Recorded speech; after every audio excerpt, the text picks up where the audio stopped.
கடந்த நாட்கள் கர்த்தர் நமக்கு நல்லவருமாக இருந்து நம்மை வழிநடத்தி நம்மை பலப்படுத்தி அவருடைய சமூகத்தில் கூடிவர ஆவியானவர் நம்மை பலப்படுத்தினார். அவருடைய அன்புக்காக கர்த்தருக்கு ஸ்தோத்திரம். முதலாவது என் தேவனுக்கு நான் நன்றி சொல்லும்படியாய் இருக்கிறேன். நேற்று சபையில் பெண்கள் கூட்டம் நடந்தது காலையில். அநேக சகோதரிகள் அதில் கலந்து கொண்டார்கள். கர்த்தருடைய நாமம் மகிமைப்படும்படி அநேக சகோதரிகள் கலந்து கொண்டு அநேக காரியங்களுக்காக ஜெபிக்க, இந்த பெண்கள் ஊழியத்தை எப்படி இன்னும் முன்னோக்கி செல்ல வேண்டும் என்கிற காரியங்களை குறித்தெல்லாம் பேச ஆண்டவர் அவர்களுக்கு உதவி செய்தார்.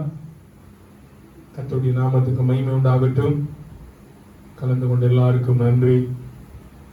தொடர்ந்து இந்த கூட்டங்கள் நடைபெற ஆண்டவர் உதவி செய்வாராக. இன்று ஆராதனை முடிந்த பிறகு ஆண்கள் ஐக்கியம் முடிஞ்ச பிறகு இல்லையா? அப்படியே மாத்திட்டீங்களா? எத்தனை மணிக்கு? சரி, மாலை 5 மணிக்கு ஆண்கள் ஐக்கியம் சபையில் நடைபெறும். ஆகவே எல்லா ஆண்களும் இந்த கூட்டங்களில் கலந்து கொள்ள உங்களை அன்பாக கேட்டுக்கொள்கிறேன். வெள்ளிக்கிழமை காலைகளை கேட்க ஆண்டவர் நமக்கு பலனையும் கிருபைகளையும் கர்த்தர் இந்த நாட்களில் தருவாராக. அவருடைய நாமம் மகிமைப்படட்டும். இதுவரை கர்த்தர் நமக்கு செய்த எல்லாம் நன்மைக்காய் ஸ்தோத்திரம். சைலாவுக்கு பின்னால ஒரு சகோதரி இருக்காங்க. அவங்க யாருன்னு தெரியல எனக்கு. சென்னையில இருந்து வந்திருக்கீங்களாமா? ராம்நாட்ல இருந்து வந்திருக்கீங்களா? அப்படியே ரொம்ப சந்தோஷம். எங்க டூர் வந்தீங்களா இல்ல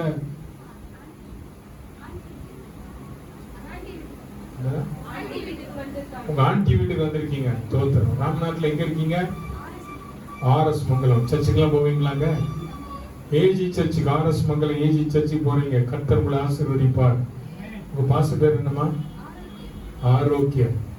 தோத்திரம். பாருங்க, நான் போன வாரம் டெல்லியில இருந்து கர்த்தர் ஒரு ஏஜி குடும்பத்தை கொண்டு வந்து சேர்த்தா. இன்னைக்கு ஆர்எஸ் மங்கலத்துல இங்க நிறைய பேர் இருக்காங்க. உங்க ஊரை சுத்தி இருக்கவங்க எல்லாம். தோத்திரம். ஆமா, நல்லது. கர்த்தர் உங்களை ஆசீர்வதிப்பாங்க. ஆண்டி எங்க இருக்காங்க? நயாகம், நயாச்சேர், நயாகம், நயாசேர்ல. அங்க இருந்து எப்பா நயாசேர்ல இருந்து ஆராதனைக்கு வந்திருக்குன்னா கடவுளுடைய பிள்ளைகள் எவ்வளவு கர்த்தர் ஆராதிக்கணும்ன்ற வாஞ்சி அவங்களுக்குள்ள இருக்கு பாருங்க. கர்த்தர் உங்களை ஆசீர்வதிப்பாங்க. நீ என்ன பண்ற? படிச்சு முடிச்சுட்ட, இப்ப சும்மா தான் இருக்கியா? சரி, கர்த்தருக்கு தோத்திரம். கடவுள் ஆசீர்வதிப்பார். சபையின் சார்பாக உன்னை நாங்கள் வாழ்த்துகிறோம். ஆண்டவருடைய நாம் மைப்பட எல்லாம் நல்ல கரங்களை தட்டி அன்பான கர்த்தருக்கு சொல்றோம். ஆமென். கர்த்தர் நல்லவர். அல்லேலூயா, அல்லேலூயா. நம்ம குடும்பம் இருக்கு பாருங்க, ஒரு பெரிய குடும்பம். நீங்க இந்தியாவில் இல்ல, உலகத்துல எந்த நாட்டுக்கு போனாலும் அங்க ஒரு ஏஜி சர்ச்சு கண்டிப்பா இருக்கும். ஆமென். அல்லேலூயா, சோத்திரம். அல்லேலூயா. எந்த மூலைக்கு போனாலும், எங்க போனாலும் சரி, இந்தியாவில் மட்டும் இல்ல, உலக நாடுகள்ல எங்க போனாலும், எந்த கண்ட்ரியில போனாலும் தன்னுடைய விலைக்கிரயங்களை கொடுத்து இந்த சபைகளை ஸ்தாபித்து இந்த நாட்களில் கர்த்தருடைய நாமத்தை உயர்த்த கர்த்தர் தந்த கிருபைகளுக்காக கர்த்தருக்கு நான் நன்றி செலுத்துகிறேன். கடந்த வாரம் நம்ம மேரி மகன் அவன் சென்னைக்கு படிக்க போயிட்டான். காலேஜ் ஸ்டார்ட் ஆயிடுச்சு. ஞானஸ்தானம் எடுத்து போனான். ஸோ அவனுக்கு சென்னையில அவங்க இருக்கிற இடத்துல பக்கத்துல ஒரு நல்ல சபை, நம்முடைய சபையின் போதகரை தொடர்பு கொண்டு அவங்கள அங்க இன்னைக்கு ஆராதனைக்கு போயிருப்பான்னு நினைக்கிறேன். அந்த பாஸ் வந்து சந்திப்பதற்கு ஆண்டவர் உதவி செய்தார். அல்லேலூயா. இப்படி நம்முடைய குடும்பம் ஒரு பெரிய குடும்பம். அசம்பிளிஸ் ஆஃப் காட் என்பது ஒரு பெரிய குடும்பம். இந்த குடும்பத்துல கர்த்தர் உங்களையும் என்னையும் அங்கத்தினராய் வைத்திருப்பதற்காக கர்த்தருக்கு ஸ்தோத்திரம். அல்லேலூயா, அல்லேலூயா. ஆகவே தொடர்ந்து ஜெபம் பண்ணுவோம். கர்த்தருடைய நாமம் மகிமைப்பட கர்த்தர் உதவி செய்வாராக. கடந்த வாரம் நம்ம மொழிபெயர்ப்பு ஹிந்தியில டிரான்ஸ்லேட் பண்ணோம். அந்த ஹிந்தி தெரியாததுனால, அந்த மக்கள் வந்ததுனால, ஸோ அவங்களுக்காக பிரயோஜனப்படும்படி இந்த ஆராதனை முடிஞ்ச பிறகு அந்த சகோதரர் வந்து என்னோடு கூட பேசினார். தோத்திரம், அவங்க வாட்ஸ்அப்ல எனக்கு மெசேஜ் எல்லாம் அனுப்பிட்டு இருக்கிறாங்க. கர்த்தர் நல்லவர். ஆகவே கர்த்தர் எப்படி ஆயிலும் இந்த நாட்களில் மகிமையான காரியங்களை கர்த்தர் இந்த நாட்களில் செய்வாராக. இந்த நாளிலும் உங்களோடு கூட தேவன் நமக்கு தந்ததான வாக்கு தத்தங்களை மையமாக வைத்து தேவன் இந்த தீவுல செய்ய போகிற புதிய காரியத்தை குறித்து உங்கள் மத்தியில நான் பகிர்ந்து கொள்ளும்படியாக விரும்புகிறேன். இதோ புதிய காரியத்தை செய்கிறேன், இப்போதே அது என்ன செய்யும்? தோன்றும். இப்போதே அது தோன்றும். புதிய காரியம் ஆண்டவர் நம்முடைய வாழ்க்கையில கர்த்தர் செய்கிறவராக இருக்கிறார். கடந்த நாட்களிலே நாம் கேட்கப்பட்டதான செய்திகளின் தொகுப்பு தோத்திரம் அநேகருக்கு மிகுந்த ஆசீர்வாதத்தை கொடுக்கக்கூடியதாக இருக்கிறது. நாம் ஒரு தீவிலே வாழ்ந்து கொண்டிருக்கிறோம். இந்த வேதத்துல கர்த்தருடைய பிள்ளைகளை நம்ம எல்லாரும் நன்றாக அறிந்திருக்கிறோம். தீவுகளை குறித்து ஏராளமாக ஆவியானவர் தேவனுடைய பரிசுத்தவான்கள் மூலமாக எழுதப்பட்டிருக்கிற வார்த்தைகளை நாம் நன்கு அறிந்திருக்கிறோம். தீவுகளை குறித்து அநேக காரியங்கள் இந்த வேதத்திலே சொல்லப்பட்டிருக்கிறது. பவுலின் நாட்கள், அப்போஸ்தலனாகிய பவுலின் நாட்களிலே அநேக தீவுகளுக்கு சென்று அவன் கர்த்தருடைய ஊழியத்தை செய்ததையும் சபைகளை ஸ்தாபித்ததையும் நாம் அப்போஸ்தலர் நடபடியின் புஸ்தகங்களிலே அதிகமாக நாம் பார்க்க முடிகிறது. நீங்களும் நானும் வாழுகிறதான இந்த அந்தமான் நிக்கோபார் கூட ஒரு தீவு என்பதை நாம் மறந்துவிடக் கூடாது. நாமும் கர்த்தர், நம்மையும் கர்த்தர் இந்த தீவுல கர்த்தர் வைத்திருப்பதற்காக கர்த்தருக்கு நன்றி செலுத்துகிறோம். உலகத்துல அநேக தீவுகளை கொண்ட நாடுகள் ஏராளமாக இருக்கிறது. சோத்திரம், ஆங்காங்கே அந்தந்த தீவுகளிலே தோத்திரம் கலாச்சார வித்தியாசம், மொழி வித்தியாசம், உணவு வகை வித்தியாசம் எல்லாமே வித்தியாசமாக காணப்பட்டாலும் தோத்திரம் கர்த்தர் ஒருவராய் இருந்து தம்முடைய கிரியைகளை தீவுகளிலே வெளிப்படுத்தி கொண்டு வருவதை நினைக்கும் போது நான் ஆண்டவருக்கு நன்றி செலுத்துகிறேன். ஆனால் இந்த தீவுகளினுடைய நிலைமைகளை நீங்கள் பார்ப்பீர்கள் என்று சொன்னால், தீவுகளிலே மற்றுள்ள இப்ப மெயின்லாண்டை கம்பேர் பண்ணும்போது இன்னைக்கு சபைகள் வளர்ச்சி, சபைகளுடைய ஆவிக்குரிய ஜீவியத்தினுடைய வித்தியாசங்கள், அதாவது அதை பார்த்தோன்னு சொன்னா நிறைய வித்தியாசத்தை நம்மால காண முடிகிறது. சபைகள் தமிழ்நாட்டுல இன்னைக்கு பாத்தீங்கன்னு சொன்னா சபைகள் சீக்கிரமாய் வளர்ந்து கொண்டே போகிறது. ஆனால் அதை நம்ம கம்பேர் பண்ணும்போது நம்முடைய தீவுகளில் இருக்கிறதான சபைகளுடைய வளர்ச்சி விகிதம் குறைந்து கொண்டுதான் இருக்கிறது. அதற்கு காரணம் பல காரணங்கள் இருக்கிறது என்பதை அநேக கர்த்தருடைய பிள்ளைகள், பரிசுத்தவான்கள், அதை ஆராய்ச்சி செய்தவர்கள் சொல்கிறார். இப்ப நம்ம தீவை எடுத்துக்கொள்வோம் என்று சொன்னால், இந்த தீவுகளிலே, நம்முடைய தீவுகளிலே சபையினுடைய வளர்ச்சிக்கு தடையாக காணப்படுகிற ஒன்று, எல்லாராலும் ஒத்துக்கொள்ளக்கூடிய ஒன்று என்ன தெரியுமா? லாங்குவேஜ் பிரச்சனை. சோ இந்த லாங்குவேஜ் பிரச்சனையினால இந்த நாட்களில சபைகள் வளர்ச்சிக்கு பல தடைகள் இருப்பதை நம்ம பார்க்க முடிகிறது. சோ கலாச்சாரத்தினுடைய வித்தியாசங்கள், இன்னைக்கு இப்படி பல வித்தியாசங்கள் தடைபட்டு கிடந்தாலும் இன்னைக்கு சபைகளுடைய ஆவிக்குரிய ஜீவியத்துல இன்னைக்கு நாம் வாழுகிறதான தீவை குறித்து நாம் பார்க்கும்போது நிச்சயமாகவே நம்முடைய ஏக்கங்கள், நம்முடைய பெருமூச்சுகள் எல்லாம் கர்த்தர் இந்த தீவில ஒரு பெரிய எழுப்புதலை கட்டளையிட வேண்டும் என்பதுதான். ஆமென். சொல்லுங்க அல்லேலூயா. நான் விசுவாசிக்கிறேன், தீவுகளில இருக்கிறதான சபைகளும் மெயின்லாண்டு சபைகளை போல வளரும். ஆமென். அல்லேலூயா, அல்லேலூயா. நான் ஒவ்வொரு நாளும் ஜெபிப்பது அப்படிதான். ஆண்டவரே, ஆயிரக்கணக்கான ஆத்துமாக்கள் சபைகளிலே மெயின்லாண்ட்ல கொடுத்திருக்கிறது போல இந்த தீவுகளில் இருக்கிறதான சபைகளிலும் ஆயிரக்கணக்கான விசுவாசிகளுடைய சபைகளாக என் தேவன் மாற்ற வேண்டும் என்பதுதான். அதை தேவன் மாற்றவர் வல்லவராக இருக்கிறார். ஆகவே இந்த காலவேளையிலே கர்த்தருடைய பிள்ளைகளே, நாம் இந்த நாட்களில் இருக்கிற இந்த அந்தமான் நிக்கோபார் தீவுகளுக்காக நாம் அதிகமாக ஒவ்வொரு நாளும் நம்முடைய குடும்ப ஜெபங்களிலே, நம்முடைய தனி ஜெபங்களிலே நாம் அதிகமாக ஜெபிக்க வேண்டும். தோத்திரம், கேம்பல் பே முதல் டிக்லூர் வரையிலும் ஏறத்தாழ 33 தீவுகளிலே மக்கள் குடியிருப்பதாக நம்முடைய அரசாங்கம் நமக்கு சொல்லி இருக்கிறது. தோத்திரம், 5 லட்சத்திற்கு அதிகமான மக்கள் வாழ்ந்து கொண்டிருக்கிறார்கள். பல மொழி பேசக்கூடியதான மக்களை கொண்டதான இந்த தீவு, பல கலாச்சார மக்கள் வாழுகிறதான ஒரு தீவு, பல பல பல மாநிலங்களை சார்ந்ததான மக்கள் ஒன்று சேர்ந்து வாழுகிறதான இந்த தீவுல நீங்களும் நானும் இருக்கிறோம். ஆகவே இந்த தீவை தேவன் பாதுகாத்து வருகிறார் என்பதில் எந்த விதமான சந்தேகம் இல்லை. அல்லேலூயா. சொல்லுங்க அல்லேலூயா. ஹல்லேலூயா. இந்த தீவை கர்த்தர் தான் பாதுகாத்து வருகிறார் என்பதற்கு எந்த சந்தேகமும் இல்லை. கர்த்தருடைய பிள்ளைகளாக இருக்கிற நம்முடைய ஜெபங்கள் தான் இந்த தீவை கர்த்தருடைய கரம் பாதுகாத்து வழிநடத்தி வருகிறது. பலர் பலவிதமான பயமுறுத்தல்களை நமக்கு சொல்லலாம். ஆனாலும் என் தேவன் அறியாமல் எதுவுமே இந்த உலகத்தில் அல்ல, உங்க வாழ்க்கையில என் வாழ்க்கையில இந்த தீவுல நடக்காது. ஆமென். சோ ஆகவே கர்த்தர் இந்த நாட்களில இந்த தீவுகளிலே மகிமையான காரியங்களை கர்த்தர் செய்வாராக. இந்த தீவுகளில் இருக்கிறதான மக்களுடைய கேரக்டர், இந்த தீவுகளில் இருக்கிறதான மக்களுடைய குணநலன்கள் எப்படி இருக்கிறது என்பதை குறித்து வேதத்தில் இருக்கிறதான ஒரு 3 தீவுகளில் இருக்கிறதான மக்களுடைய வாழ்க்கையை மையமாக வைத்து உங்களோடு கூட நான் பகிர்ந்து கொள்ளும்படியாக விரும்புகிறேன். இந்த தீவில் இருக்கிறதான மக்களிடத்துல நிறைய நல்ல காரியங்கள் இருக்கிறது. எவ்வளவு நிறைய, சத்தமா சொல்லுங்க, நிறைய நல்ல காரியங்கள் இருக்கிறது. ஆனா நிறைய கெட்ட காரியங்கள் இருக்கிறது. நீங்க எங்க போனாலும் அது இருக்கும். ஆனால் வேதத்தில் இருக்கிறதான சில காரியங்களை, சில தீவுகள் இருக்கிறதான சில மக்களுடைய வாழ்க்கையை ஒப்பிட்டு இந்த கால வேளையில உங்களோடு கூட ஆண்டவர் எனக்கு கொடுத்த வார்த்தைகளை பகிர்ந்து கொள்ளபடியாக விரும்புகிறேன். அப்போஸ்தலர் நடவடிக்கைகளின் புத்தகங்கள்ல நீங்க திருப்பி பார்த்தீங்கன்னு சொன்னா பவுலுடைய பிரயாணம், மிஷனரி பிரயாணங்களில ஏராளமான தீவுகளுக்குள்ளாக அவர் கடந்து போனதை நாம் பார்க்க முடியும். நிறைய தீவுகளிலே போய் அவர் ஊழியம் செய்து அவர் சபைகளை ஸ்தாபித்ததை நம்ம பார்க்கலாம். ஆனால் இந்த ஏராளமான தீவுகளை குறித்து சொன்னாலும் இந்த பவுலுடைய ஊழிய பயணங்களிலே குறிப்பாக சொல்லப்படுகிறதான ஒரு 3 முக்கியமான தீவுகளை நம்ம எல்லாருக்கும் அடிக்கடி ஞாபகத்தில் வருகிறதான 3 முக்கியமான தீவுகள், 3 முக்கியமான ஐலண்ட்ஸ். இந்த 3 முக்கியமான தீவுகள் இருக்கிறதான ஜனங்களுடைய காரியத்தை உங்கள் மத்தியில பகிர்ந்து கொண்டு சில காரியங்களை உங்களோடு கூட இந்த நாளிலே பகிர்ந்து கொள்ள போகிறேன். ஆண்டவர் இந்த நாட்களிலே இந்த தீவுகளிலே கர்த்தர் புதிய காரியங்களை கர்த்தர் செய்வாராக. ஹல்லேலூயா, ஹல்லேலூயா. அநேக தீவுகள் இருந்தாலும் வேதத்துல நமக்கு சொல்லப்பட்டிருக்கிறதான ஒரு 3 முக்கியமான தீவுகள் நம்ம எல்லாருக்கும் அடிக்கடி நம்முடைய ஞாபகத்துல வருகிறதான தீவுகள் என்னென்ன தீவு தெரியுமா? பவுலுடைய ஊழிய பிரயாணத்துல சொல்லப்பட்ட தீவுகளில் ஒரு 3 தீவுகளை குறித்து சொல்வீங்களா? யாருக்காவது தெரியுமா?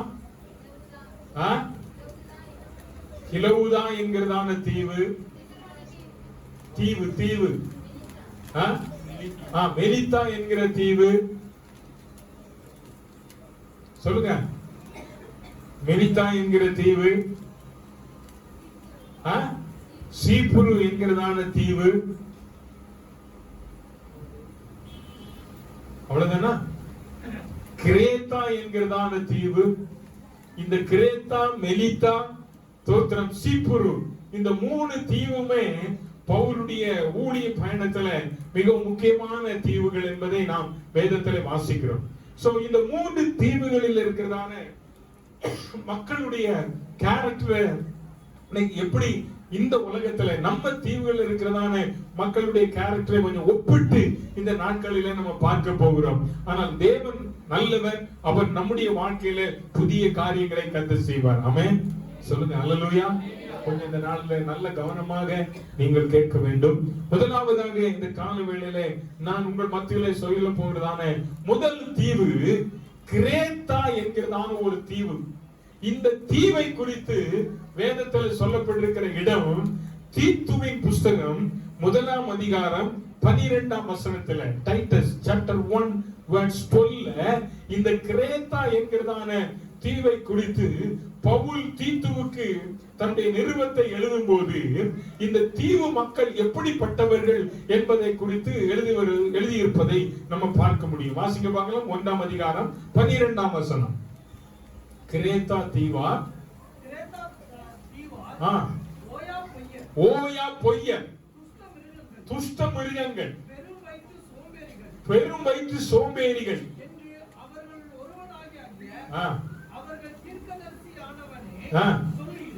பாருங்க.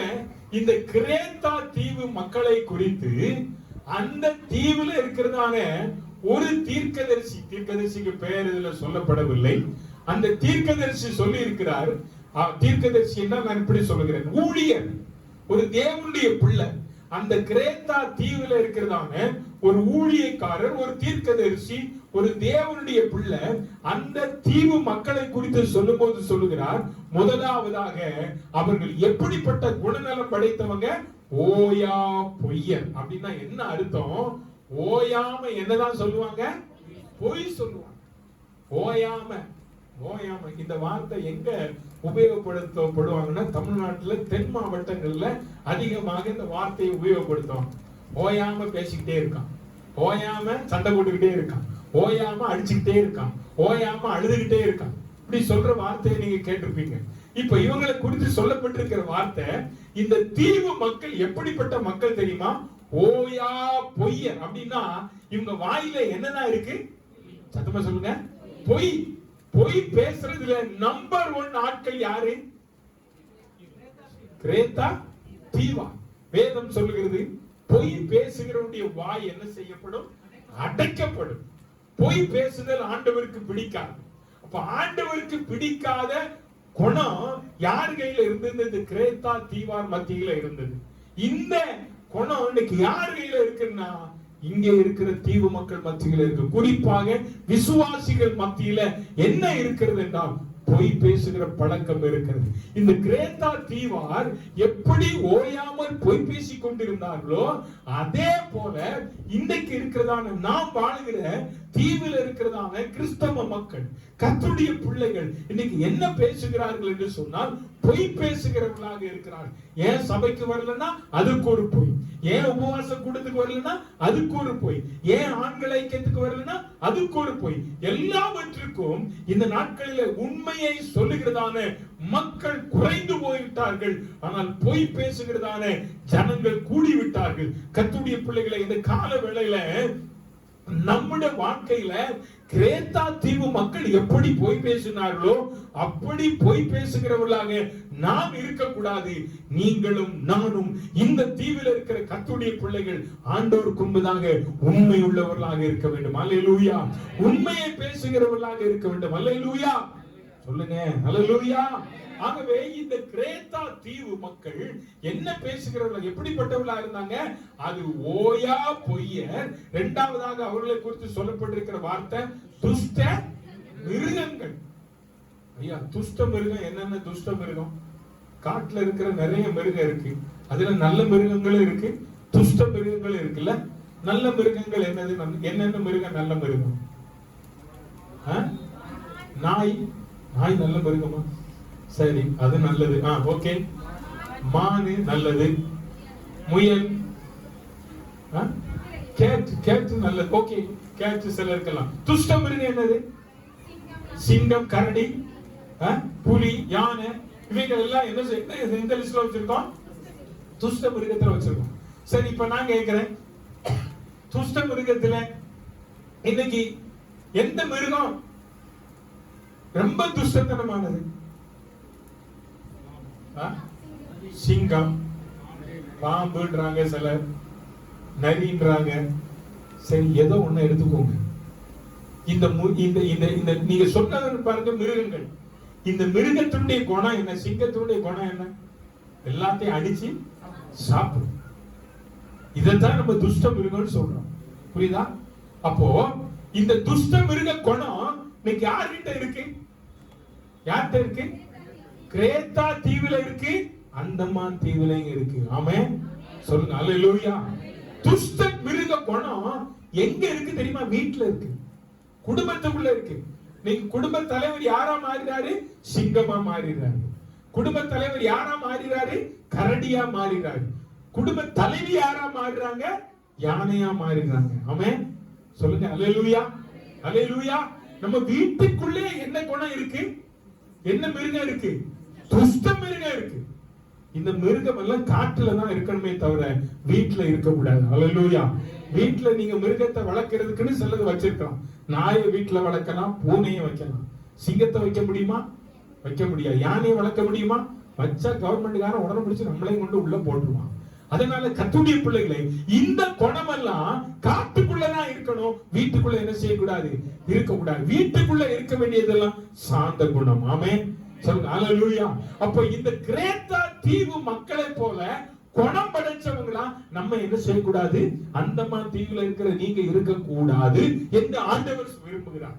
ஒருவேளை அப்படிப்பட்ட குணம் இருக்குமானா இன்னைக்கு ஆண்டவர் உங்களுக்கு ஒரு புதிய காரியத்தை செய்ய போறார். அல்லேலூயா, அல்லேலூயா. கடைசியாக அதுல சொல்லப்பட்டிருக்கிற வார்த்தை, அவங்க பெரும் வயிற்று சோம்பேறிகள். சோம்பேறி, பெரும் வயிற்று சோம்பேறி அப்படின்னா அதுல ரெண்டு காரியம் இருக்கு. பெரும் வயிறுன்னா என்ன தெரியுமா? நிறைய சாப்பிடுறவங்க, என்ன பெரும் திண்டிக்கா, நிறைய சாப்பிடுவாங்க. சில ஆட்களுக்கு சாப்பாடு கொடுத்துட்டே இருங்க, அவங்க என்ன செஞ்சுக்கிட்டே இருப்பாங்க? சாப்பிட்டுக்கிட்டே இருப்பாங்க. சில ஆட்கள் பாருங்க, இன்னொரு கேட்டகரி இருக்கு, அவங்க சோம்பேறி.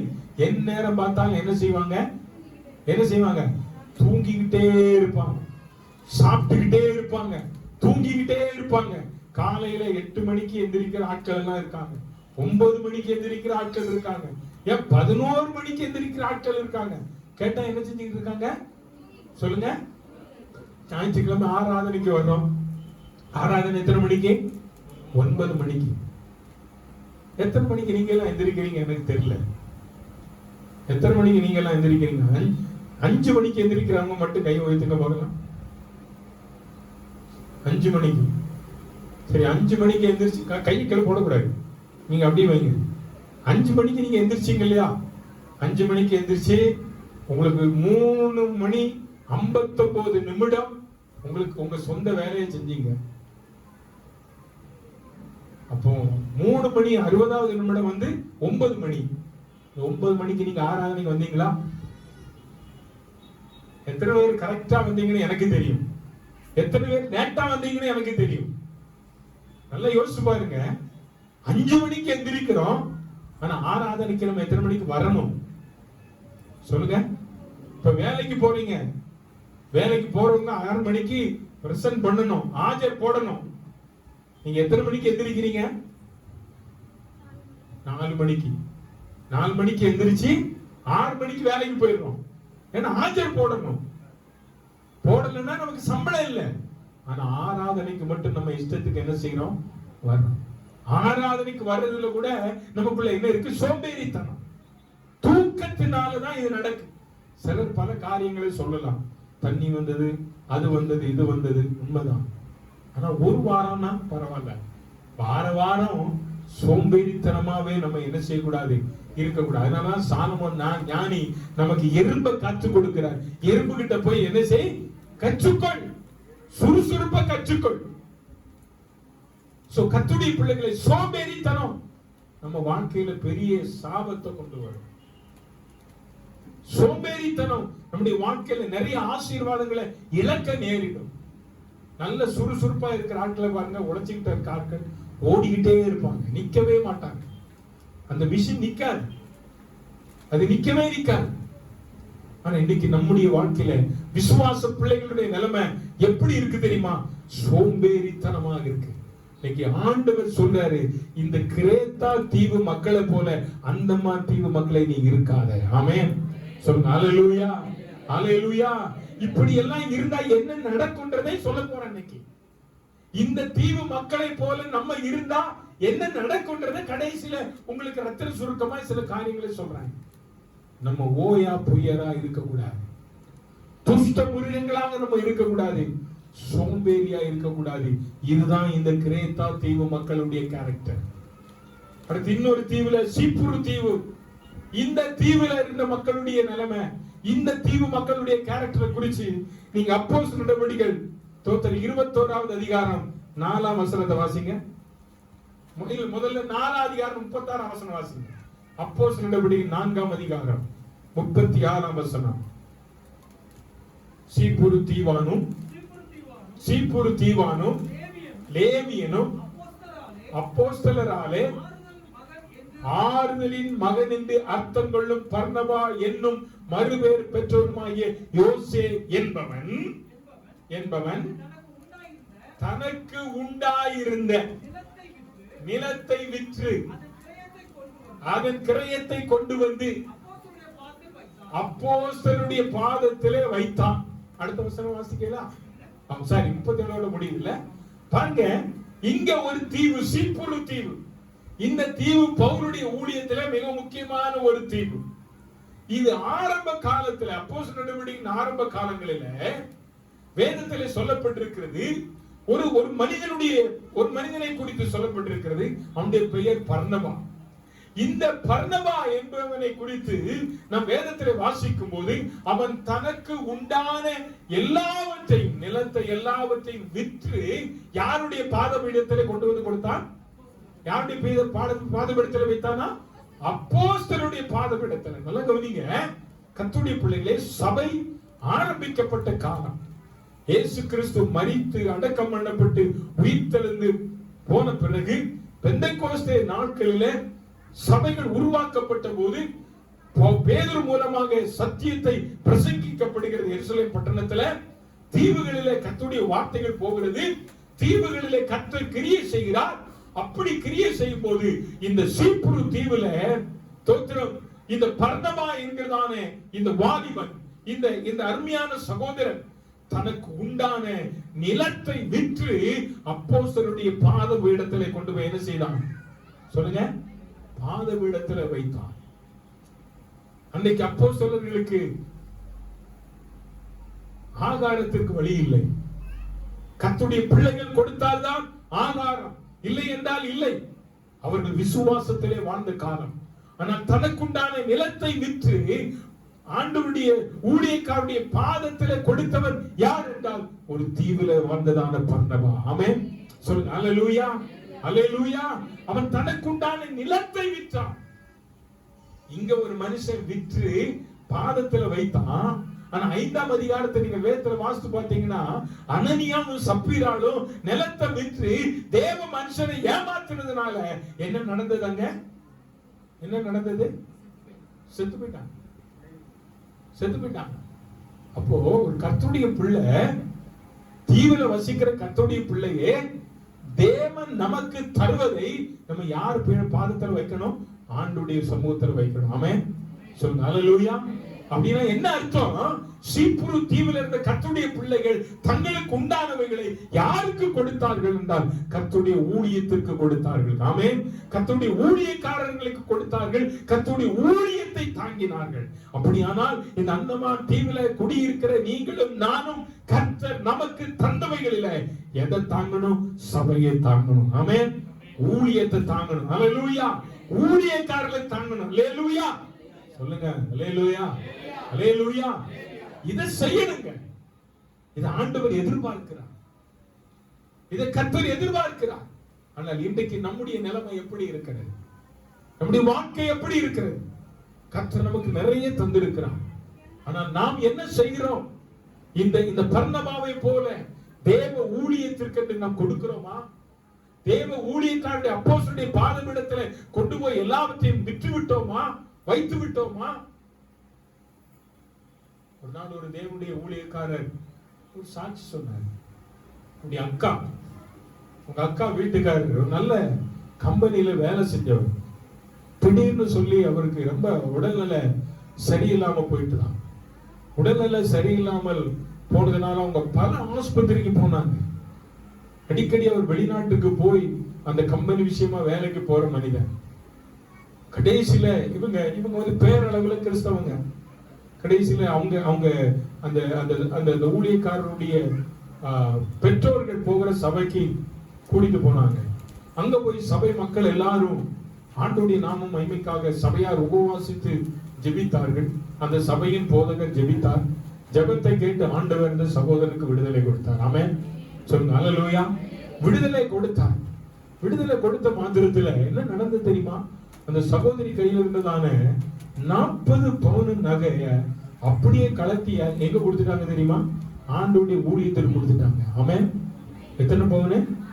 நான் பொய் சொல்லல, இது பொய் இல்ல, இது உண்மை. இது நடந்தது உண்மை. 40 பவுனை கலத்தி கொண்டு போய் பாசு கையில கொடுத்துட்டாங்க. கணவருக்கும் மனைவியும் ஒன்று சேர்ந்து போய் கடவுளுடைய ஊழியக்காரன் கையில கொடுத்துட்டாங்க.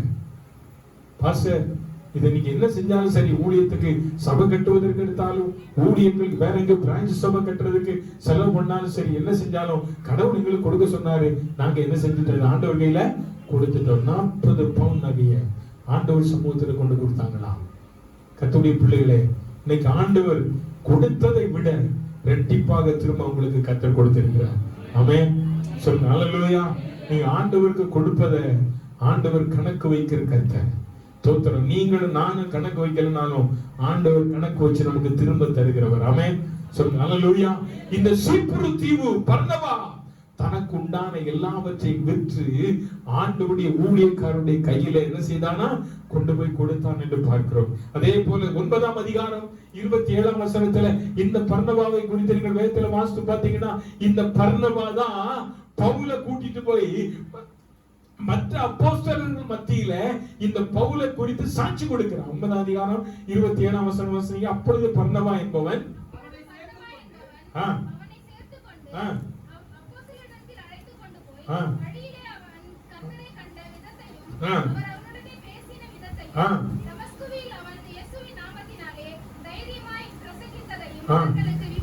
அப்பொழுது பர்னபா என்பவன் அவனை சேர்த்துக் கொண்டு அப்போஸ்தலரிடத்தில் அழைத்து கொண்டு போய் வழியிலே அவன் கர்த்தர் கண்ட விதத்தை யாருக்கு சொல்லிக் கொடுத்தான்?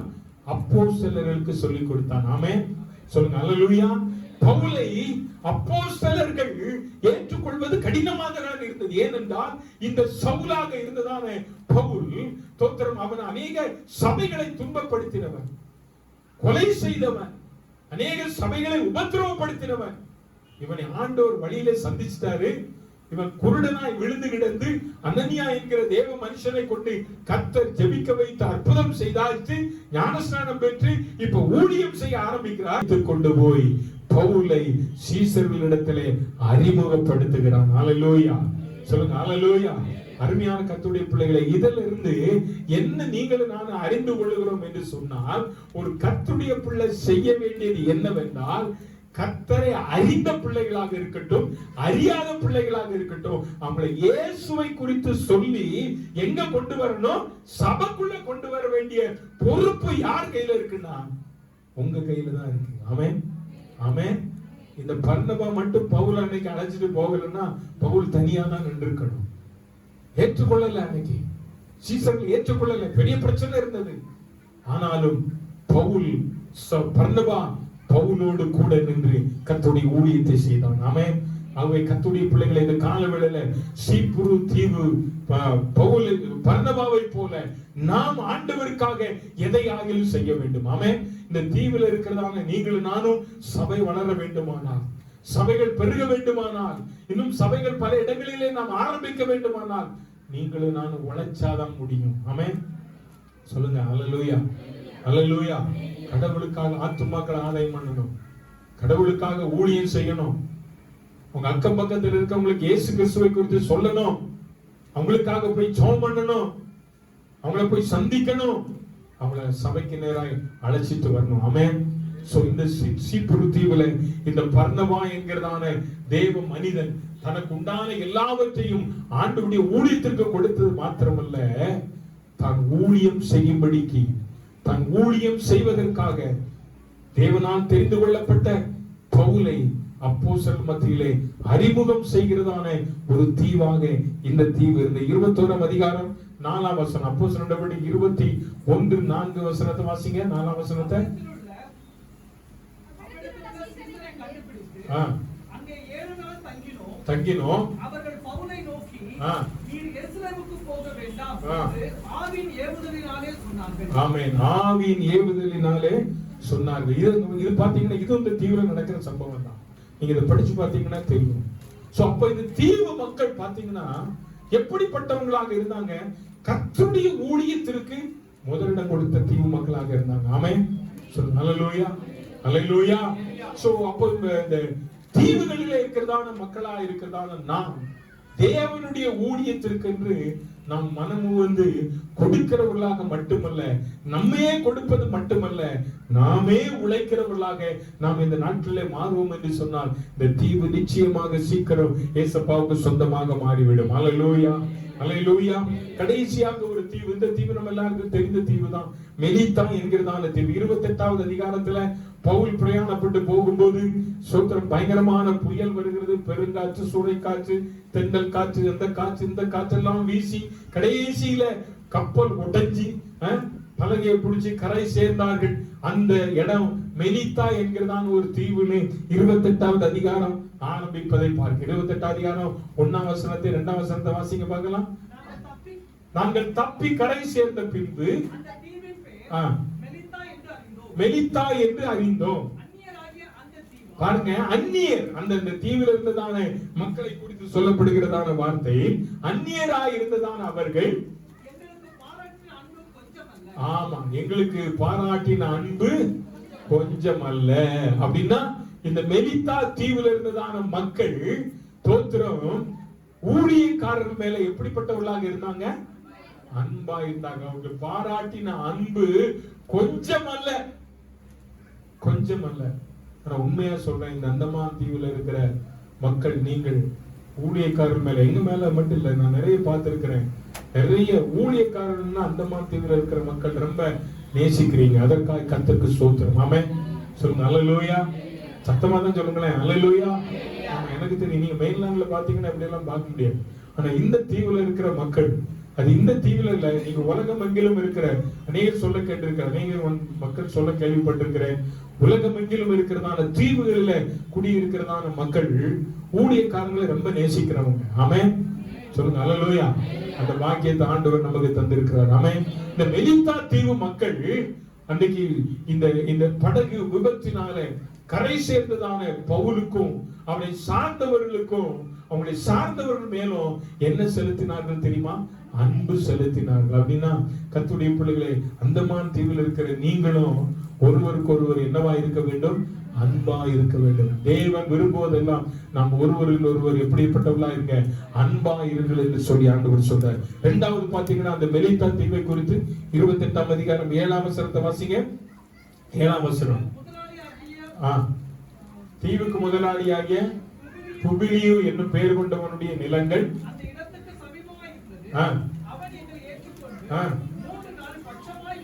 எங்களை 3 நாள் அவன் என்ன செய்தான்? ஆமா, விசாரித்தான். விசாரிப்பு. இவங்க ஏற்கனவே கஷ்டப்பட்டு வந்திருக்கிறாங்க, புயல்ல சிக்கி தவிச்சு வந்திருக்கிறாங்க, சாப்பாடு இல்லாம வந்திருக்கிறாங்க. தோத்திரம். அப்படிப்பட்டதான இந்த மக்களுக்கு அந்த தீவுக்கு சொந்தக்காரர். இப்ப இந்த தீவுக்கு முதலாளி யாரு? எல்ஜி தான். அவர்தான் இல்லாம அவர் நம்மள 3 நாள் நல்லா அவங்க பங்களாவில் வச்சு நம்மளை பார்த்தாருன்னா எவ்வளவு சந்தோஷமா இருக்குல்ல, பயங்கரமா இருக்குன்னு. அந்த தீவுக்கு முதலாளி 3 நாட்கள் எங்களை எப்படி பட்சமாக என்ன செய்தான்? விசாரித்தான். அப்போ இந்த மக்களுடைய கஷ்டங்களை, இந்த ஊழியர்களுடைய, இந்த பரிசுத்தவான்களுடைய கஷ்டங்களை விசாரிக்கிற குணம் யார்கிட்ட இருந்துச்சுன்னா இந்த மெலித்தா தீவுல இருந்த மக்கள்கிட்ட இருந்தது. ஆமென். நான் நினைக்கிறேன் இந்த தீவுக்கு முதலாளியே அப்படி இருந்தானா தீவுல இருந்ததான மக்களும் எப்படிதான் இருப்பாங்க? அப்படிதான் இருப்பாங்க. அப்படிதானே? உண்மைதானே? ஒரு அப்பா எப்படி இருக்காரோ அப்படிதான் அப்படியே மகன் இருப்பாங்கன்னு சொல்லுவாங்க. அப்பாவுக்கு குணம், அப்பாவுக்கு பிள்ளை தப்பாம என்ன செஞ்சிருக்கு? பிறந்திருக்கு. அப்படின்ற மாதிரி தீவுக்கு முதலாளி பட்சமா விசாரித்தா தீவுல இருக்கிற மக்களும் பட்சமாக தான் என்ன செய்வாங்க? விசாரிப்பாங்க. நான் நினைக்கிறேன் கர்த்தருடைய பிள்ளைகளே, இந்த குணம் அவங்களுக்குள்ள இருந்தது. மூன்றாவதாக அந்த மக்களுக்குள்ள இருந்ததானே குணம் பாருங்க, 28வது அதிகாரம் 10ஆம் வசனத்துல நீங்கள் வேதத்துல வாசித்து பாருங்க. அவர்கள் எங்களுக்கு செய்து பாருங்க, எங்களுக்கு மரியாதை கொடுத்தாங்க. மரியாதை கொடுத்தாங்க. மரியாதை கொடுத்தாங்க. நம்ம தீவுல இருக்கிறோம்ல, நாங்கெல்லாம் வந்த புதுசுல எல்லாரும் நாங்கெல்லாம் லோக்கல். நாங்கெல்லாம் யாரு? லோக்கல். நீங்க மெயின்லாண்டர்ஸ். நீங்க மெயின்லாண்டர்ல வந்தவங்க. சில இடங்கள்ல மரியாதையே கிடைக்காது. ஆனா இந்த தீவுல பாத்தீங்கன்னா இந்த கப்பல் அடிபட்டு போன மக்களுக்கு என்ன கிடைச்சது? மரியாதை. நல்ல மரியாதை கொடுத்திருக்கிறாங்க. மரியாதை கொடுத்தது மட்டுமல்ல, இவன் அடுத்த பிரயாணப்பட்டு போறதுக்கு தேவையான எல்லா கார்கோவும் யார் கொடுத்தா? அந்த தீவு மக்கள் தான் கொடுத்தாங்க. அவங்க இன்னைக்கு இருக்கிற நன்கோரி மாதிரி கப்பல் எல்லாம் இருந்திருக்காது. அன்னைக்கு பாய்மர படகுதான். சோ அந்த படகு எவ்வளவு கார்கோ ஏத்த முடியுமோ அவ்வளவு திங்ஸ் அந்த தீவுல இருந்துதான் என்ன செஞ்சிருக்கு? இவங்களுக்கு பிரயாணப்பட்டு போகுது. முன்பின் தெரியாது. அப்படின்னா இந்த தீவு மக்களும் உதவி செய்கிற மக்களாக தான் இருந்தாங்க. அல்லேலூயா. சொல்லுங்க அல்லேலூயா. அருமையான கர்த்தருடைய பிள்ளைகளே, இந்த தீவிர வாழுகிறதான மக்களா இருக்கிறதான நமக்குள்ள ஆண்டவர் நிறைய நல்ல குணத்தை தந்திருக்கிறார். ஆமென் சொல்லுங்க. ஆமென். தந்திருக்காரா? தந்திருக்காரா? உங்களுக்குள்ள நல்ல குணங்கள் ஆண்டவர் தந்திருக்கிறார். இந்த நல்ல குணங்களுக்காக ஆண்டவருக்கு ஸ்தோத்திரம் சொல்லணும். ஆனா கிரேத்தா தீவை போல நம்ம பொய் சொல்லுகிறவர்களாக நம்ம இருக்கக்கூடாது. ஆமென் சொல்லுங்க. துஷ்ட மிருகமாக நம்ம இருக்கக்கூடாது. அல்லேலூயா.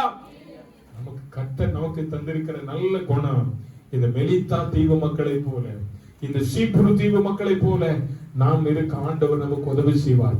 அப்படி நாம் இப்படி இந்த கிரேத்தா தீவு மக்களை போல தோற்றம் நம்ம இருந்தா நம்ம தீவுகள் எப்படி இருக்கும் தெரியுமா? நம்முடைய தீவுகளில் சாபம் வந்துடும். சாபம் வந்துடும். இந்த சாபங்களினால நம்முடைய வாழ்க்கை தரம் ரொம்ப மோசமா போயிடும். சோ இந்த இப்படிப்பட்டதான குணம் இந்த தீவுகளில் இருக்குமானா என்ன நடக்கும் தெரியுமா? முதலாவதாக கர்த்தருடைய பிள்ளைகளே, வேத வசனத்துக்கு பஞ்சம் உண்டாகும். என்ன உண்டாகும்? வேத வசனத்துக்கு என்ன உண்டாகும்? பஞ்சம் உண்டாகும். நீங்க பாருங்க, 2019 இருந்து 2021 வரை நம்ம தீவில் ஏதாவது ஒரு நல்ல கூட்டம் நடந்துச்சா? சொல்லுங்க, நடந்துச்சா? நடக்கவே இல்லை. 2019 கடைசியில இருந்து மன்னிக்கணும், 2019 யோசிச்சு பாருங்க. நீங்க அந்த அந்த மழைக்காலம் முடிவதற்கு முன்னால நடந்த கூட்டங்கள் தான். அதற்கு பிறகு கூட்டங்களே என்ன செய்யல, பெரிய அளவுல நடக்கல. 20 ஏதாவது நடந்துச்சா? நடக்கவே இல்லை. நடக்கவே இல்லை. ஆனா எல்லாருக்கும் ஒரு பெரிய ஏக்கம் இருந்தது. அந்த லாக்டவுன் டைம்ல ஆராதனை இல்லை, ஒன்றுமே இல்லை. ஐயோ, நல்ல செய்தி கேட்க முடியல. ஆனா கர்த்தர் அதற்கான வாய்ப்புகளை கர்த்தர் நாட்களில் சோத்திரம் டிவி மூலமாக ஜனங்களுக்கு கேட்பதற்கு கர்த்தர் உதவி செய்தார். ஆமென். ஹல்லேலூயா. நான் ஒன்று சொல்லுகிறேன், கர்த்தருடைய பிள்ளைகளை, இந்த நிலைமை நீடிக்கும். கர்த்தருடைய வேத வசனத்திற்கு கர்த்தருடைய தீவுகள் என்ன செய்யும்? காத்திருக்கும் என்று சொல்லி ஏசாயா 42வது அதிகாரம் 4ஆம் வசனத்தில் சொல்லப்பட்டிருக்கிறது. கர்த்தருடைய வேதத்துக்கு தீவுகள் என்ன செய்யும்? காத்திருக்கும். அப்படியானால் கர்த்தருடைய பிள்ளைகளை, வேத வசனம் கிடைக்க கூடாத ஒரு பெரிய பஞ்சகாலம் இந்த தீவுகளில் வரப்போகிறது. ஆமென் சொல்லுங்க. ஹல்லேலூயா. ஹல்லேலூயா. எல்லாம் கிடைச்சிரும். சாப்பாட்டுக்கு அரிசி கிடைச்சிரும், காய்கறி கிடைச்சிரும், துணிமணி கிடைச்சிரும், எல்லாம் கிடைச்சிரும். ஆனா என்ன கிடைக்காது? கர்த்தருடைய வேத வசனம். கர்த்தருடைய வேத வசனம் கிடைக்காது. இந்த 4ஆம் வசனத்தை வாசிங்க. 42 ஏசாயா 42வது அதிகாரம் 4ஆம் வசனம். அவர் பூமியிலே நிலைப்படுத்தும் மட்டும் அவருடைய வேதத்துக்கு தீவுகள் என்ன செய்யும்? காத்திருக்கும். இந்த வேத வசனம் கிடைக்க கூடாதபடிக்கு இந்த தீவுகள் ஒரு நாள் எதிர்பார்த்து கொண்டே இருக்குமா? அப்ப என்ன அர்த்தம்? ஒரு நாள் வரும், வேதாகமம் இந்த தீவுக்கு என்ன செய்யாது? வராது. வேத வசனம் கிடைக்காது. இன்னைக்கு கேட்கறது போல மெசேஜ் எல்லாம் நம்மால கேட்க முடியாத பஞ்சம் வரப்போகிறது.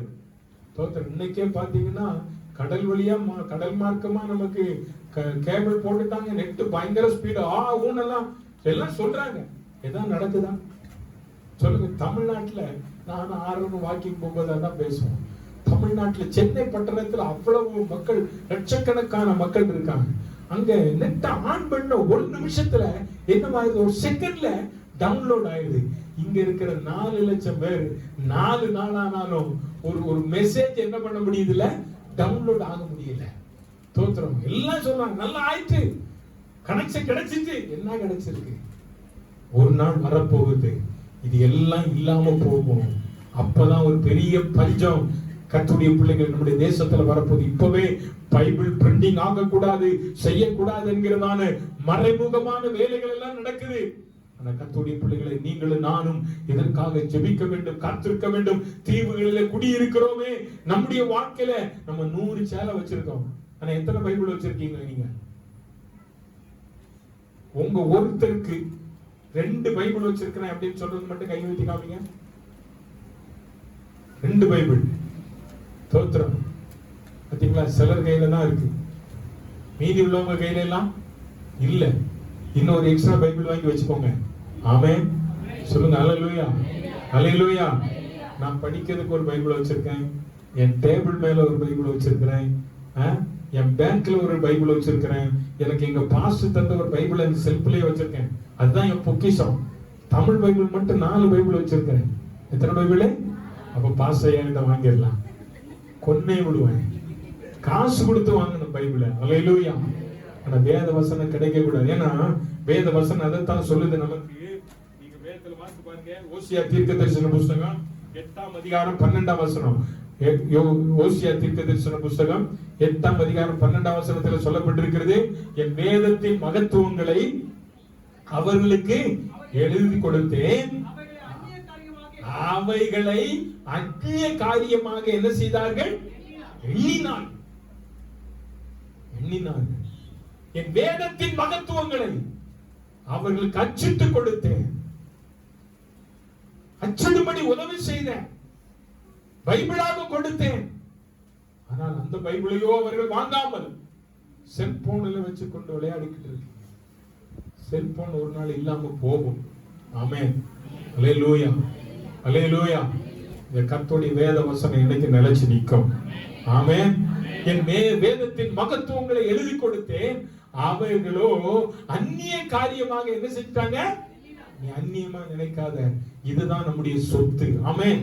சொல்லுங்க அல்லேலூயா. உனக்கு 10 லட்சம் உன் கையில பணம் தான் இருக்கட்டும், அதை விட பெரிய சொத்து தெரியுமா? இந்த வேத புஸ்தகம். அல்லேலூயா. இது தேனிலும் தேன் கூட்டிலிருந்து ஒழுகும் தெளி தேனிலும் எப்படிப்பட்டது? மதுரம் உள்ளது. சோத்திரம். அல்லேலூயா. ஆமா, இன்னைக்கு லட்டு சாப்பிட முடியல, கேட்டாஸ் டயபெட்டிஸ், சுகர். ஆனா இதை நீங்க சாப்பிடுங்க, சுகரே வராது. ஏன்னா அது தெளி தேனிலும் மதுரம் உள்ளது. அப்படிதானே? அப்ப மதுரம் சாப்பிட்டாதான் சுகர் வருதுன்றா, இதை சாப்பிட்டா சுகர் எல்லாம் ஓடி போயிடும். ஆமென். சோ கர்த்தருடைய வேத வசனம் கிடைக்க கூடாத பெரிய பஞ்சம் வரும் என்று வேதம் சொல்கிறது. நீங்க வேதத்துல வாசிங்க, ஆமோஸ் தீர்க்கதரிசன புஸ்தகம், ஆமோஸ் தீர்க்கதரிசன புஸ்தகம் 8ஆம் அதிகாரம் 11-12 படிங்க. ஆமோஸ் 8:11-12. இதோ ஏன் தீவுல வேத வசனம் காத்து கிடைக்க கூடாதபடி பஞ்சம் வரப்போகுது. கர்த்தருடைய வேதத்துக்கு தீவுகள் காத்திருப்பதற்கான காரணத்தை சொல்றேன். வாசிக்க வாசிமா.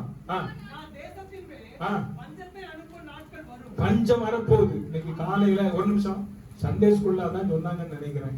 ஏதோ பஞ்சத்தை பத்தி பேசப்பட்ட ஒரு வார்த்தை கேள்விப்பட்டேன். இந்த உலகத்துல என்ன வரப்போகுது? பஞ்சம் வரும்.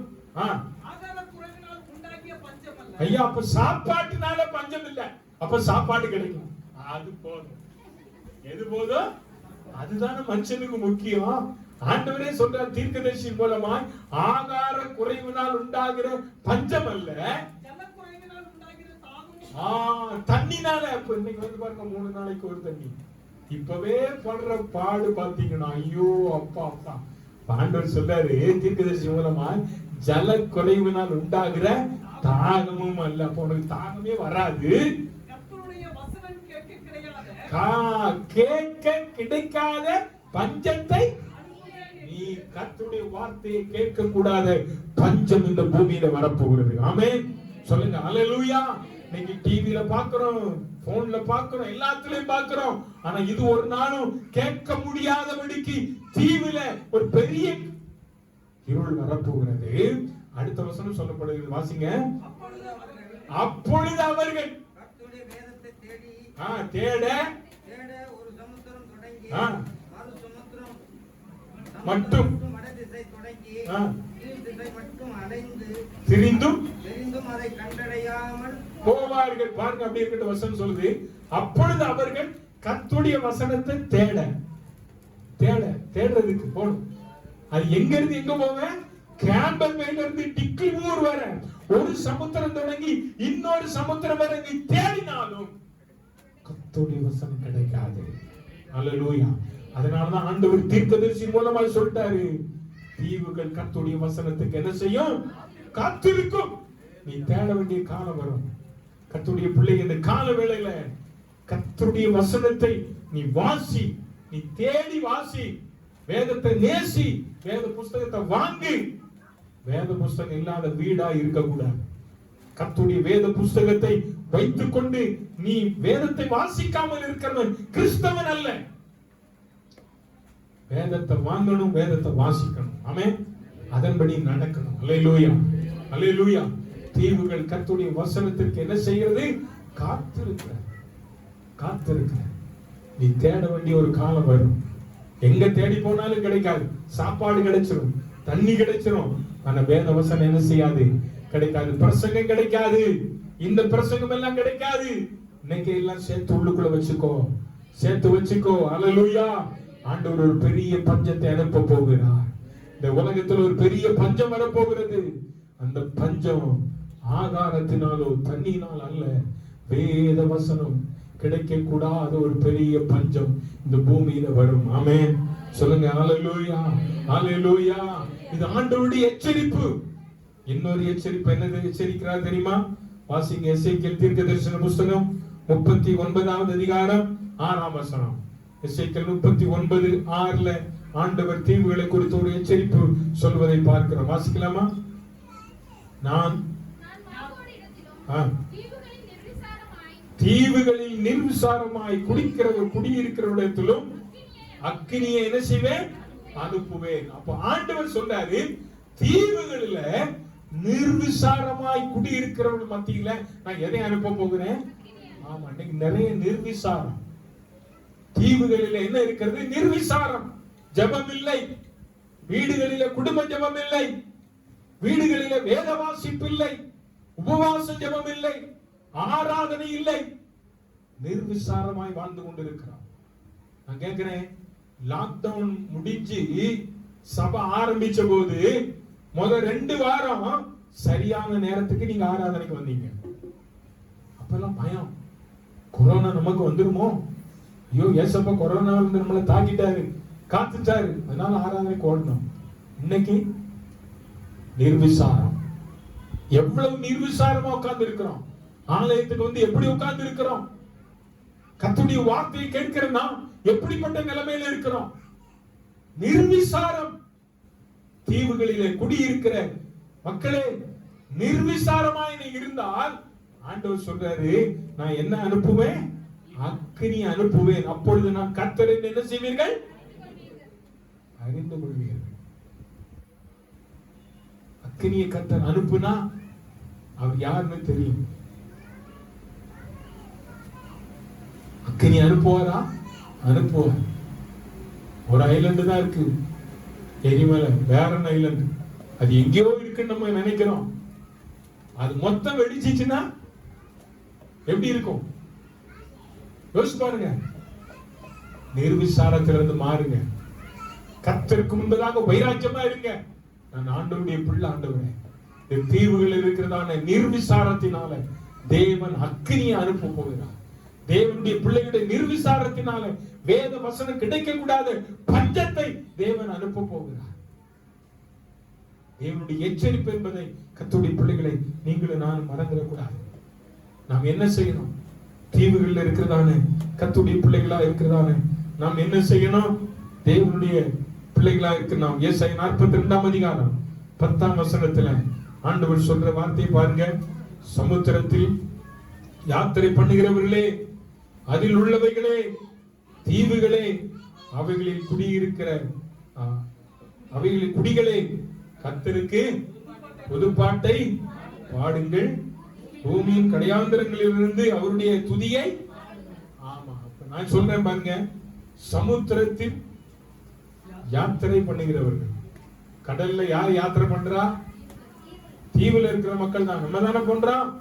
நன்கோடியில யாரு போறா? நிக்கோபார்ல யாரு போறா? நம்ம தானே போறோம். அப்ப கப்பல்ல பிரயாணம் பண்ணுகிறவர்களே, அதில் குடியிருக்கிறவர்களே, தீவுகளே, அவைகளில் குடியிருக்கிறவர்களே, கர்த்தருக்கு என்ன செய்? சொல்லுங்க, கர்த்தருக்கு என்ன செய்? ஆமா, அவர் வந்து உன்னுடைய நிர்விசாரத்தை மாற்றணும்னு ஆண்டவர் விரும்புகிறார். நிர்விசாரத்தை ஆண்டவர் உன்னிலிருந்து மாற்றி உன் மேல இருக்கிறதான அந்த கோபாக்கினியின் அக்கினியை உன்னில் போடாமல் இருக்க வேண்டுமானால் தீவுகள் இருக்கிறதான நாம் கர்த்தருக்கு புது பாட்டை பாட வேண்டும். அல்லேலூயா. சொல்லுங்க, அல்லேலூயா, அல்லேலூயா. அவர் துதியை பாடுங்க. அவர் துதியை சொல்லுங்க. ஆண்டவர் கர்த்தர் நமக்கு செய்த நன்மைகளை செல்வி நினைச்சுப்பாங்க. இன்னைக்கு பாட்டு பாடுறோமா? எத்தனை பேர் பாட்டு பாடுறீங்க சொல்லுங்க பார்க்கலாம். ஆண்டவர் நமக்கு நல்ல பாடல்களை நீங்க பரிசுத்தவான்கள் போல தந்தாரே. உன் வீட்டுல பாடல் சத்தம் துணிக்கணும். ஆமென், ஆமென். நீதிமானுடைய கூடாரத்தில் ரட்சிப்பின் கம்பீர சத்தம் உண்டு. உன் வீட்டுல ரட்சிப்பின் கம்பீர சத்தம் துணிக்கணும். தீவுகள் இருக்கிற குடியிருக்கிற நம்முடைய வீடுகள்ல என்ன இருக்கணும்? என்ன இருக்கணும்? ஏன் சொல்லுங்க? பாட்டு இருக்கணும். நீங்க உங்க வீட்டுல பாட்டு சத்தம் இருக்கா? எத்தனை பேர் வீட்டுல பாட்டு இருக்குன்னு தெரியல. இந்த பாட்டு இல்லாம வேற எல்லாமே இருக்கு. வேற எல்லாம் இருக்கு. 24 மணி நேரம் நல்ல டிவி ஓடிக்கிட்டே தான் இருக்கு. ஓடுறதுல ஒரு பாட்டும் கர்த்தர் நாமம் என் புகலிடமே இப்படி ஒரு பாட்டு கேட்கிற வீடுகளை பார்க்க முடியாது. ஒரு நாள்ல ரோட்ல போனா பிரேம் நகர்ல நாங்க ஸ்டெப்ல கீழே இறங்கினா தங்கராஜையா வீட்டுல வெறும் பாட்டு சத்தமா கேட்கும். இன்னைக்கு காணும். ராஜேஷ் வீட்டுல அந்த மேடு ஏறதுக்குள்ள பாட்டு சத்தம் கேட்கும். இன்னைக்கு காணும்.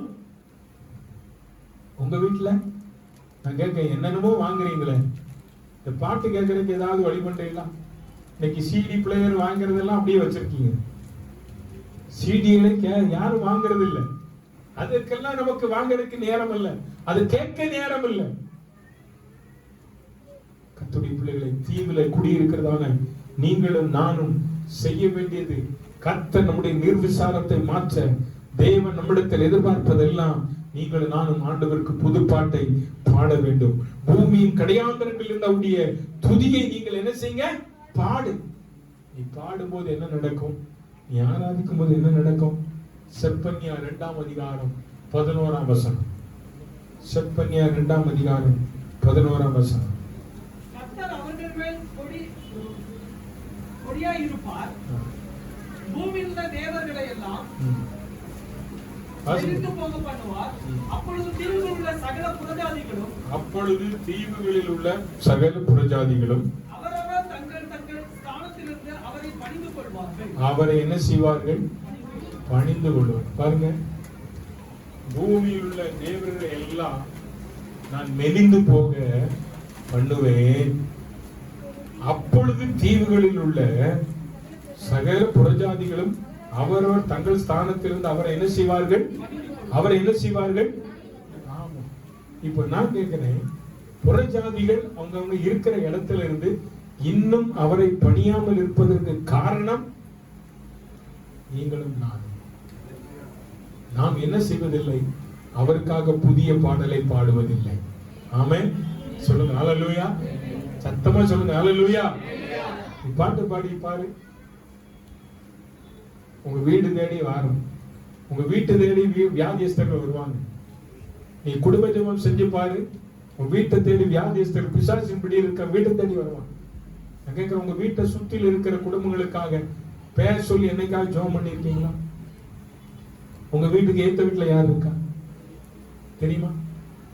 உங்க வீட்டுக்கு பின்னாடி யார் இருக்கா தெரியுமா? உங்க வீட்டுக்கு வலது பக்கத்துல யார் இருக்கா தெரியுமா? பேர் தெரியுமா? உங்க வீட்டுக்கு இடது பக்கத்துல யார் இருக்கா தெரியுமா? ஆனா ஃப்ரெண்டு பேரை கேளுங்க. நான் கேட்கிற ஃப்ரெண்டு நல்லதுதான். அந்த ஃப்ரெண்டுக்காக நீங்க எத்தனை நாள் ஜெபம் பண்ணிருக்கீங்க? அந்த ஃப்ரெண்டு வீட்டுக்கு பர்த்டேக்குன்னு ஆளுக்கு முதல் ஓடுறோம், போறோமே, ஹாப்பி பர்த்டே சொல்றோம், கிஃப்ட் கொடுக்கிறோம். உனக்காக நான் ஒரு ஜெபம் பண்றேன்னு சொல்லி ஜெபம் பண்றோமா?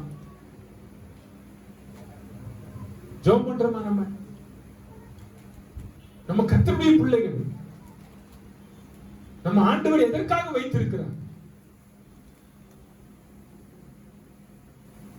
நீங்க இதை செஞ்சு பாருங்க.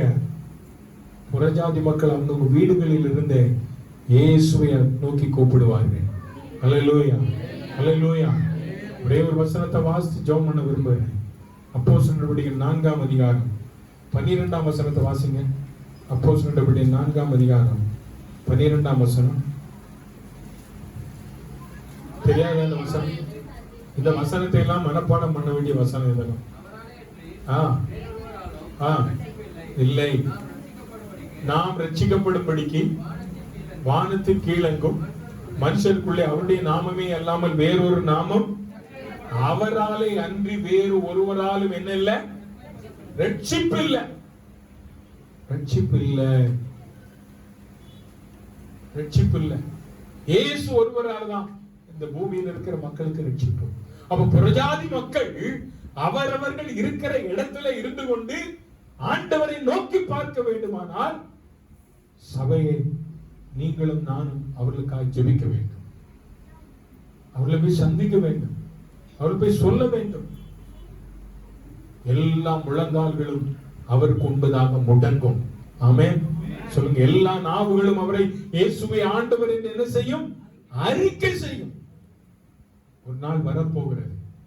இந்த பூமியில் இருக்கிறதான எல்லா ஜனங்களும் வடதிசை தொடங்கி தென் திசை வரை, ஒரு சமுத்திர எல்லையிலிருந்து இன்னொரு சமுத்திரம் முடியும் வரை மக்கள் கூட்டம் கூட்டமாய் சபைகளை தேடி ஓடி வருகிற காலம் வெகு சீக்கிரத்திலே. ஹல்லேலூயா. அந்த காலங்கள் நம்முடைய வாழ்க்கையில, நம்முடைய ஜெனரேஷன்ல இதை நீங்களும் நானும் பார்க்க வேண்டும். ஆமென். அப்படிப்பட்ட ஒரு எழுப்புதலை தேவன் இந்த தீவிர கட்டளையிட வேண்டுமானால் நீங்களும் நானும் நிர்விசாரிகளாக, நிர்விசாரத்திலிருந்து எழுப்பி நின்று ஆண்டவருக்காக புதிய காரியத்தை இந்த நாட்களில் செய்வோம். வேத வசனம் கிடைக்க கூடாத பஞ்சம் வரப்போகிறது. வேத வசனம் கிடைக்க கூடாத பஞ்சம் வரப்போகிறது. பஞ்சத்திலிருந்து தப்பித்துக் கொள்ள இந்த தீவை காப்பாற்ற வேண்டுமானால் இந்த தீவுடைய உத்தரவாதம் இங்கே இருக்கிறதான சபை மக்களே உங்களுடைய கையில, என் கையில ஆண்டவர் தந்திருக்கிறார். சோதோமை அழிப்பதற்காக ஆண்டவர் போகும்போது தம்முடைய தாசனாகிய ஆபிரகாம் இடத்துல விசாரித்தார்.